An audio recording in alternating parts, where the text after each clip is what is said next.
وإلى مدين أخاهم شعيبا قال يا قوم اعبدوا الله ما لكم من إله غيره ولا تنقصوا المكيال والميزان إني أراكم بخير وإني أخاف عليكم عذاب يوم محيط ويا قوم أوفوا المكيال والميزان بالقسط ولا تبخسوا الناس أشياءهم ولا تعثوا في الأرض مفسدين بقية الله خير لكم إن كنتم مؤمنين وما أنا عليكم بحفيظ قالوا يا شعيب صلاتك تأمرك أن نترك ما يعبد آباؤنا أو أن نفعل في أموالنا ما نشاء إنك لأنت الحليم الرشيد قال يا قوم أرأيتم إن كنت على بينة من ربي ورزقني منه رزقا حسنا وما أريد أن أخالفكم إلى ما أنهاكم عنه إن أريد إلا الإصلاح ما استطعت وما توفيقي إلا بالله عليه توكلت وإليه أنيب ويا قوم لا يجرمنكم شقاقي أن يصيبكم مثل ما أصاب قوم نوح أو قوم هود أو قوم صالح وما قوم لوط منكم ببعيد واستغفروا ربكم ثم توبوا إليه إن ربي رحيم ودود قالوا يا شعيب ما نفقه كثيرا مما تقول وإنا لنراك فينا ضعيفا ولولا رهتك لرجمناك وما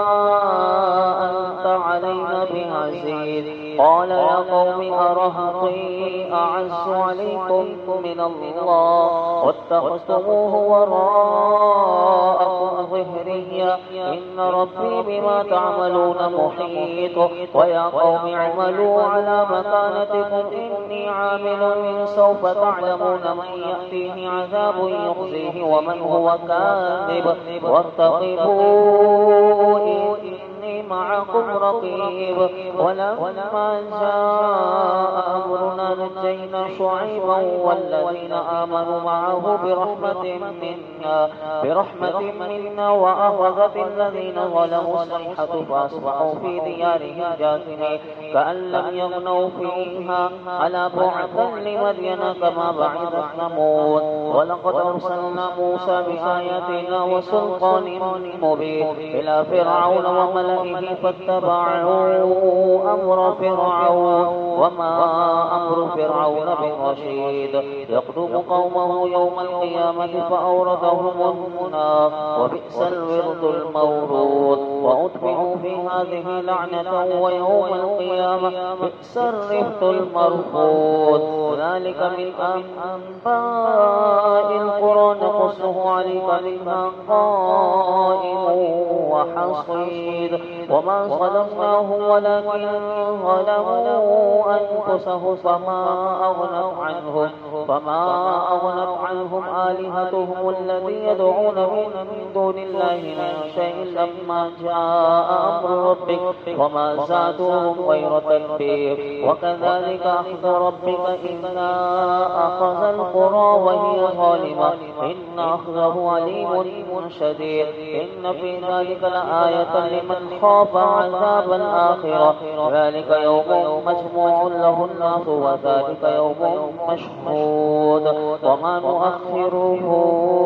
إلا لأجل معدود يوم يأتي لا تكلم نفس إلا بإذنه ومنهم شقي وسعيد فأما الذين شقوا ففي النار لهم فيها زفير وشهيق خالدين فيها ما دامت السماوات والأرض إلا ما شاء ربك إن ربك فعال لما يريد وأما الذين سعيدوا ففي الجنة خالدين فيها ما دامت السماوات والأرض إلا ما شاء ربك عطاء غير مجذوذ فلا تك في مرية مما يعبد هؤلاء ما يعبدون إلا كما يعبد آباؤهم قبل وإن لموفوهم نصيبهم غير منقوص. ولقد آتينا موسى الكتاب فاختلف فيه ولولا كلمة سبقت من ربك لقضي بينهم وإنه لفي شك منه مريب. وإن كلا لما ليوفينهم ربك أعمالهم إنه بما يعملون خبير. فاستقم كما أمرت ومن تاب معك ولا تطغوا إنه بما تعملون بصير. ولا تركنوا إلى الذين ظلموا فتمسكم النار وما لكم من دون الله من أولياء ثم لا تنصرون. وأقم الصلاة طرفي النهار وزلفا من الليل إن الحسنات يذهبن السيئات ذلك ذكرى للذاكرين. واصبر فإن الله لا يضيع أجر المحسنين. واصبر فإن الله لا يضيع أجر المحسنين. فلولا كان من القرون من قبلكم أولو بقية ينهون عن الفساد في الأرض إلا قليلا ممن أنجينا منهم واتبع الذين ظلموا ما أترفوا فيه وكانوا مجرمين. وما كان ربك ليهلك القرى بظلم وأهلها مصلحون. ولو شاء ربك لجعل الناس أمة واحدة ولا يزالون مختلفين إلا من رحم ربك ولذلك خلقهم. وتمت كلمة ربك لأملأن جهنم من الجنة والناس أجمعين. وكلا نقص عليك من أنباء الرسل ما نثبت به فؤادك وجاءك في هذه الحق وموعظة وذكرى للمؤمنين. وقل للذين لا يؤمنون اعملوا على مكانتكم إنا عاملون وانتظروا إنا منتظرون. ولله غيب السماوات والأرض وإليه يرجع الأمر كله فاعبده وتوكل عليه وما ربك بغافل عما تعملون. بسم الله الرحمن الرحيم. ألف لام را تلك آيات الكتاب المبين. إنا أنزلناه قرآنا عربيا لعلكم تعقلون. نحن نقص عليك أحسن القصص بما أوحينا إليك هذا القرآن وإن كنت من قبله لمن الغافلين. إذ قال يوسف لأبيه يا أبت إني رأيت 11 كوكبا والشمس والقمر رأيتهم لي ساجدين. قال يا بني لا تقصص رؤياك على إخوتك فيكيدوا لك كيدا إن الشيطان للإنسان عدو مبين. وكذلك يجتبيك ربك ويعلمك من تأويل الأحاديث ويتم نعمته عليك وعلى آل يعقوب كما أتمها على أبويك من قبل إبراهيم وإسحاق إن ربك عليم حكيم. لقد كان في يوسف وإخوته آيات للسائلين إذ قالوا ليوسف وأخوه أحب إلى أبينا منا ونحن عصبة إن أبانا لفي ضلال مبين. اقتلوا يوسف أو اطرحوه أرضا يخل لكم وجه أبيكم وتكونوا من بعده قوما صالحين. قال قائل منهم لا تقتلوا يوسف وألقوه في غيابة الجب يلتقطه بعد السيارة إن كنتم فاعلين. قالوا يا أبانا ما لك لا تأمنا على يوسف وإنا له لناصحون أرسله معنا غدا يرتع ويلعب وإنا له لحافظون. قال إني ليحزنني أن تذهبوا به وأخاف أن يأكله الذئب وأنتم عنه غافلون. قالوا لئن أكله الذئب ونحن عصبة إنا إذا لخاسرون. فلما ذهبوا به وأجمعوا أن يجعلوه في غيابة الجب وأوحينا إليه لتنبئنهم بأمرهم هذا وهم لا يشعرون وجاءوا أباهم عشاء يبكون قالوا يا أبانا إنا ذهبنا نستبق وتركنا يوسف عند متاعنا فأخذه الذئب وما أنت بمؤمن لنا ولو كنا صادقين وجاءوا على قميصه بدم كذب قال بل سولت لكم أنفسكم أمرا فصبر جميل والله المستعان على ما تصفون وجاءت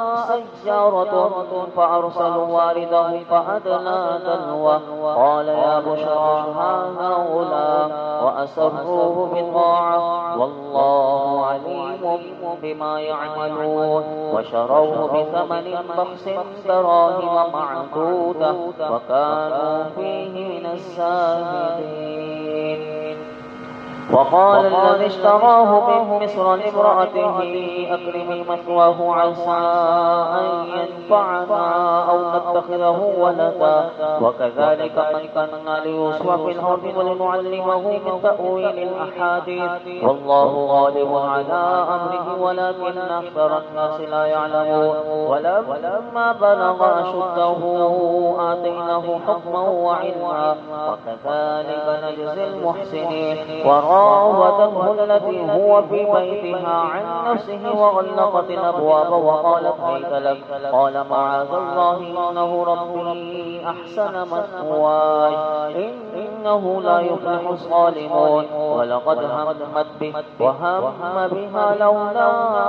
أن رأى برهان ربه كذلك لنصرف عنه السوء والفحشاء إنه من عبادنا المخلصين واستبق الباب وقدت قميصه من دبر وألف يا سيدها لدى الباب قالت ما جزاء من أراد بأهلك سوءا إلا أن يسجن أو عذاب أليم قال هي راودتني عن نفسي وشهد شاهد من أهلها إن كان قميصه قد من قبل فصدقت وهو من الكاذبين وإن كان قميصه قد من دبر فكذبت وهو من الصادقين فلما رأى قميصه قد من دبر قال إنه من كيدكن إن كيدكن عظيم يوسف أعرض عن هذا واستغفر لذنبك إنك كنت من الخاطئين وقال نسوة في المدينة امرأة العزيز تراود فتاها عن نفسه قد شغفها حبا إنا لنراها في ضلال مبين فلما سمعت بمكرهن أرسلت إليهن وأعتدت لهن متكئا وآتت كل واحدة منهن سكينا وقالت اخرج عليهن فلما رأينه أكبرنه وقطعن أيديهن وقلن حاش لله ما هذا بشرا إن هذا إلا ملك كريم قالت وذلكن الذي لمتنني فيه ولقد راودته عن نفسه فاستعصم ولئن لم يفعل ما آمره ليسجنن وليكون من الصاغرين قال رب السجن أحب إلي مما يدعونني إليه وإلا تصرف عني كيدهن أصب إليهن وأكن من الجاهلين فاستجاب له ربه فصرف عنه كيدهن إنه هو السميع العليم ثم بدا لهم من بعد ما رأوا الآيات ليسجننه حتى حين ودخل معه السجن فتيان قال أحدهما إني أراني أعصر خمرا وقال الآخر إني أراني أحمل فوق رأسي خبزا تأكل الطير منه نبئنا بتأويله إنا نراك من المحسنين قال لا يأتيكما طعام ترزقانه إلا نبأتكما بتأويله قبل أن يأتيكما ذلكما مما علمني ربي إني تركت ملة قوم لا يؤمنون بالله وهم بالآخرة هم كافرون واتبعت ملة آبائي إبراهيم وإسحاق ويعقوب ما كان لنا أن نشرك بالله من شيء ذلك من فضل الله علينا وعلى الناس ولكن أكثر الناس لا يشكرون يا صاحبي السجن أأرباب متفرقون خير أم الله الواحد القهار ما تعبدون من دونه إلا أسماء سميتموها أنتم وآباؤكم ما أنزل الله بها من سلطان إن الحكم إلا لله أمر أن لا تعبدوا إلا إياه ذلك الدين القيم ولكن أكثر الناس لا يعلمون يا صاحبي السجن أما أحدكما فيسقي ربه خمرا وأما الآخر فيسلب فتأكل الطير من رأسه قضي الأمر الذي فيه تستفتيان وقال للذي ظن أنه ناج منهما اذكرني عند ربك فأنساه الشيطان ذكر ربه فلبث في السجن بضع سنين وقال الملك إني أرى سبع بقرات سمان يأكلهن سبع عجاب وسبع سنبلات خضر وأخر يابسات يا أيها الملأ وافتوني في رؤياي إن كنتم للرؤيا تعبرون قالوا أضغاث أحلام وما نحن بتأويل الأحلام بعالمين وقال الذي نجا منهما وادكر بعد أمة أنا أنبئكم بتأويله فأرسلوا يوسف أيها الصديق وافتنا في 7 بقرات سمان يأكلهن 7 عجاف وسبع سنبلات خضر وأخر يابسات لعلي أرجع إلى الناس لعلهم يعلمون قال تزرعون 7 سنين دأبا فما حصدتم فذروه في سنبله إلا قليلا مما تأكلون ثم يأتي من بعد ذلك 7 شداد يأكلن ما قدمتم لهن إلا قليلا مما تحسنون ثم يأتي من بعد ذلك عام فيه يغاث الناس وفيه يعصرون وقال الملك ائتوني به فلما جاءه الرسول قال ارجع إلى ربك فاسأله ما بال النسوة اللاتي قطعن أيديهن إن ربي بكيدهن عليم قال ما خطبكن إذ راوضتن يوسف عن نفسه قلنا حاش لله ما علمنا عليه من سوء قالت امرأة العزيز الآن حصحص الحق